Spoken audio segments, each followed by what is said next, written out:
betejë. Beteja duhet kohë. Për beteja duhet zgjuar herë. Të zgjohesh herë. Natyrisht, le të kapësh gafil aty. Po të përfaqësosh. Është shumë e rëndësishme që të përfaqësosh. Është një kategori shoqërore në këtë qytet që zgjohet herët, shumë herët dhe mbasën në gjithë Shqipërinë. Nuk është se shkojnë në punë, por është regjimi një jetë të tërë mbështetur fort tek puna e tyre që i bën të zgjohen përsëri herë. Janë të moshuar. Beteja më e rëndësishme duhet bërë për ta. Është e para betejë në është e para betejë që do të nisë në kuvend. Unë për ta arsye dua të jem në kuvend. Të zgjidhim një herë problemin e jashtëzakonshëm të moshuarve, të ardhurave të tyre, pensioneve të tyre.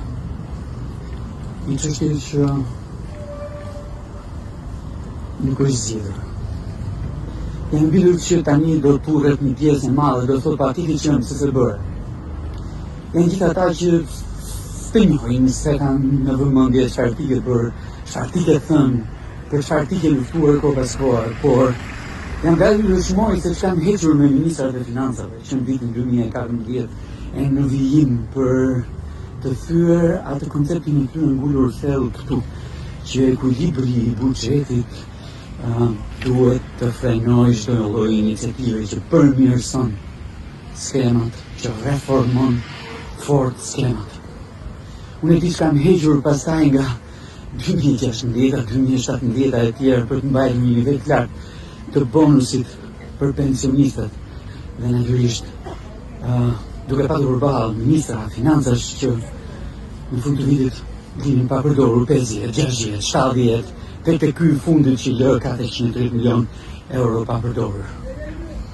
Kjo është beteja për gjithë pa përjashtim, për moshuarit e që natyrisht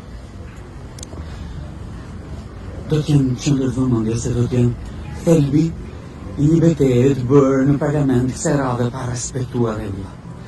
Boll kam respektuar rregulla, mendime, opinione, pritje, kohë që shkon, ndërkohë që përballë njerëzve dalim ne e kërkojmë vota.